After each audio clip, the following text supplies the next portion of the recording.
जी और सबसे पहले तो आपको बता दें, पायलट के रेस्क्यू को लेकर डोनाल्ड ट्रंप ने खुद एक पोस्ट की है। दोनों पायलट्स को बचाया गया, ये अमेरिकी राष्ट्रपति की तरफ से कंफर्म किया गया, इसकी पुष्टि की गई है। पायलट को चोट लगी हुई है लेकिन वो ठीक हो जाएगा। डोनाल्ड ट्रंप ने इस पूरे रेस्क्यू ऑपरेशन को ऐतिहासिक बचाव अभियान करार दिया है अमेरिका का। व्हाइट हाउस ने भी लिखा है, God bless our troops and God bless the United States of America. तो व्हाइट हाउस की तरफ से, डोनाल्ड ट्रंप की तरफ से खुद ये जो पोस्ट की गई है, ये भी हम आपको दिखा रहे हैं। ऐसा अमेरिकी सैन्य इतिहास में पहले कभी नहीं हुआ, क्योंकि दुश्मन की जमीन पर दोनों पायलट मौजूद थे, लेकिन एक बड़ा ऑपरेशन चलाकर दोनों पायलट्स को रेस्क्यू कर लिया गया है। ये डोनाल्ड ट्रंप ने कंफर्म किया है।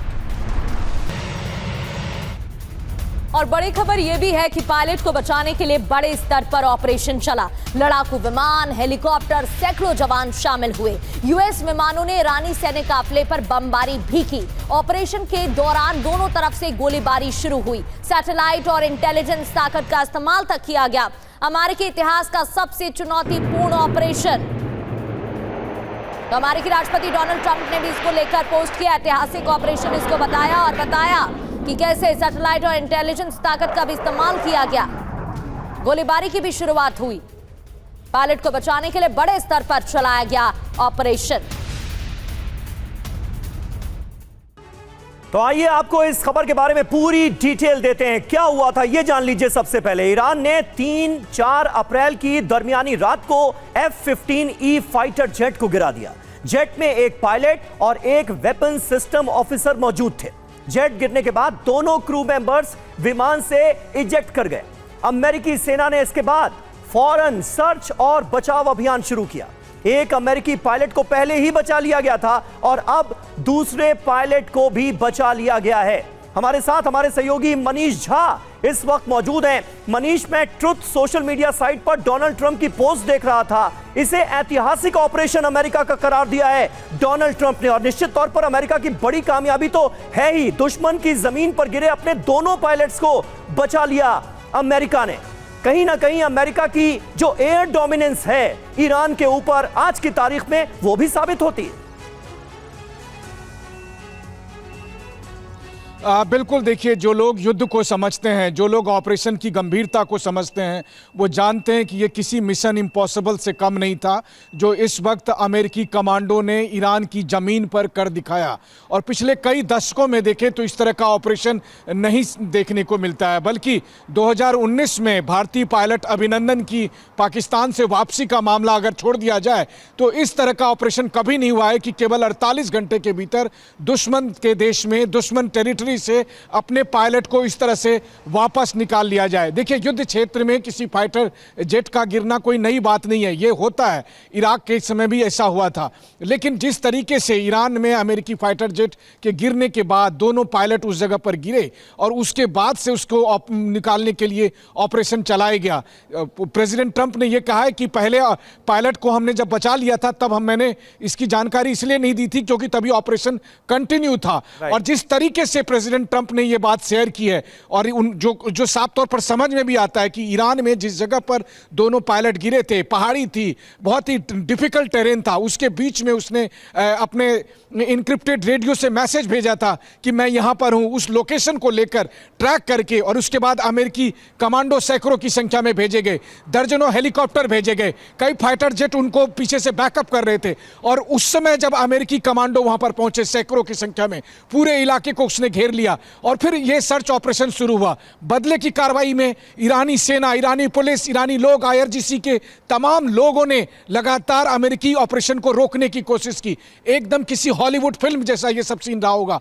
लेकिन जैसा प्रेसिडेंट ट्रंप कहते हैं कि हर पल लगता था कि कहीं पायलट को वो ना पकड़ ले इससे पहले कि हम पहुंच पाएं। लेकिन उसके बाद अमेरिकी सेना के इस शानदार और बेहतरीन ऑपरेशन में दोनों पायलट को सुरक्षित निकाल लिया गया। हालांकि पायलट को अभी कुछ चोटें आई हैं गंभीर चोटें हैं, लेकिन प्रेसिडेंट ट्रंप ने कहा है कि वो जल्दी ही ठीक हो जाएंगे। देखिए, आज का दिन, आज की सुबह इजराइल और अमेरिका के लिए एक निर्णायक दिन साबित हो सकता है इस युद्ध में, क्योंकि इस ऑपरेशन के, इस सफल ऑपरेशन के बाद ट्रंप के हौसले बुलंद हैं, अमेरिकी जनमत चेंज हो सकता है उनके पक्ष में। और जो दूसरी बात है, अब तक एयर स्ट्राइक तो समझ में आती थी क्योंकि ईरान के पास एयर डिफेंस नहीं था, ईरान के पास एयरफोर्स नहीं था, लेकिन ग्राउंड पर, ईरान की धरती पर जाकर ईरान के सैनिकों के बीच में से अपने पायलट को निकाल लेना, यह कोई साधारण सी बात नहीं है। कुछ 100 अमेरिकी कमांडो जाते हैं और ईरान से हजारों की संख्या में आईआरजीसी फोर्सेस के बीच में से अपने पायलट को लेकर चले जाते हैं। यह पहला ग्राउंड ऑपरेशन जो अमेरिका ने ईरान में किया है, और उस ग्राउंड ऑपरेशन के बाद अब आने वाले समय में अमेरिकी सेना ग्राउंड ऑपरेशन करने के लिए किस मनोबल के साथ वहां पर जाएगी, यह आप सोचिए। तो कई बार यह लगता है कि आईआरजीसी की तरफ से तमाम तरह के दावे किए गए थे कि जब ट्रंप की सेना ग्राउंड पर आएगी तो हम ये कर लेंगे, हम वो कर लेंगे, लेकिन आज की बात करें, आज की लड़ाई की, क्योंकि लड़ाई में हर कुछ हर पल बदलता रहता है, हो सकता है अगली बार आईआरजीसी को बढ़त मिले, लेकिन आज अमेरिकी कमांडो ने, इसमें कोई शक नहीं है मनीष कि आज तो अमेरिका भारी पड़ता हुआ नजर आ रहा है। और डोनाल्ड ट्रंप की आप पोस्ट देखिए, इसे जिस अंदाज में अमेरिकन प्रेसिडेंट की तरफ से पेश किया गया है, वो ये बता रहा है कि इस अभियान की, इस ऑपरेशन की कामयाबी को अब अमेरिकी जनता के बीच भी बढ़ा चढ़ाकर पेश जरूर किया जाएगा। और निश्चित तौर पर कामयाबी तो है ही अमेरिका की प्रगति। बिल्कुल, और इसी वजह से डोनाल्ड ट्रंप ने इसे ऐतिहासिक ऑपरेशन भी बताया है। दोनों पायलट का रेस्क्यू हो चुका है। Group captain DK Pandey sir, आप इसे कैसे देखते हैं? क्योंकि ऑपरेशन ना सिर्फ हवा में अंजाम दिया गया, हवाई ताकत के बारे में तो अमेरिका ने परिचय दिया ही है और सफल ऑपरेशन को अंजाम दिया, लेकिन कितना कठिन रहा होगा, क्या चैलेंजेस का सामना करना पड़ता है, क्योंकि 48 घंटे के अंदर अंदर ही ग्राउंड ऑपरेशन की शुरुआत भी करनी पड़ी है। देखिए, निश्चित रूप से चुनौतीपूर्ण रहा है, इसमें कोई शक नहीं, क्योंकि एक तो 3 बहुत ही महत्वपूर्ण फैक्टर जो आपके विरुद्ध थे, ऑपरेशंस के विरुद्ध थे। पहली बात कि आप ऐसे अनजाने जगह में हैं जहां के बारे में बहुत ज़्यादा आपको ज्ञान नहीं है, वहाँ के किस प्रकार के ग्राउंड फोर्सेज हैं, डिप्लॉयमेंट क्या है और क्या एडी सिस्टम है, क्योंकि जो अभी ईरान एयर डिफेंस सिस्टम अपने ऑपरेट कर रहा है वो manually portable air defence system यानी कि सोल्जर फायर मिसाइल्स का इस्तेमाल कर रहा है, जो कि उसको चाइना से और खुद उससे बनाई है और रशिया से मिली है। तो ये एक पहली चुनौती थी कि ऐसे एयर डिफेंस सिस्टम का जो कि सोल्जर फायर ने। दूसरा था कि आप जो है ऑपरेट कर रहे हैं और वहां के लोग जो हैं, वहां का जो टेरेन है वो कबायली इलाका है, पहाड़ी इलाका है, अगर कोई गिर जाता है तो कम्युनिकेशन के बीच में बाधा आती है। हालांकि जो पायलट इजेक्ट करता है उसके साथ में कम्युनिकेशन सिस्टम होता है जिससे कि वो अपने स्थान का लोकेशन देता है। साथ में ये भी कहा जा रहा है कि जो सीट है जो जिसमें वो इजेक्ट करते हैं, उस सीट में भी ऐसा होता है कि आप उस स्थान की लोकेशन बताता है, लेकिन सीट कहीं और जा सकती है और पायलट कहीं और जा सकता है। इसके लिए दोनों के पास कम्युनिकेशन सिस्टम होते हैं। पहली बात तो उसको लोकेट करना, दूसरा जब ऐसे पहाड़ी माहौल में जहां पर कम्युनिकेशन सहज नहीं होता ऑपरेट करना, तीसरी बात कि जब आपको क्षति हुई है, जब आपके 2 KC-135 के ऊपर डैमेज किया गया, 2 F-16 के ऊपर डैमेज हुआ और 2 आपके ब्लैक हॉक हेलीकॉप्टर्स को टारगेट किया गया KC-135 पर, तो ऐसे माहौल में आपको लगता है कि भाई कैसे हम लड़ेंगे, लेकिन उसकी इन परिस्थितियों के बावजूद भी गए, आपका A-10 आपका डैमेज हुआ, लेकिन आपने सफल ऑपरेशन किया। यह बताता है किस प्रकार से उन्होंने पूरे क्षेत्र को ढंग से समझा और तुरंत ही उसको टैक्टिकली ऑपरेट किया।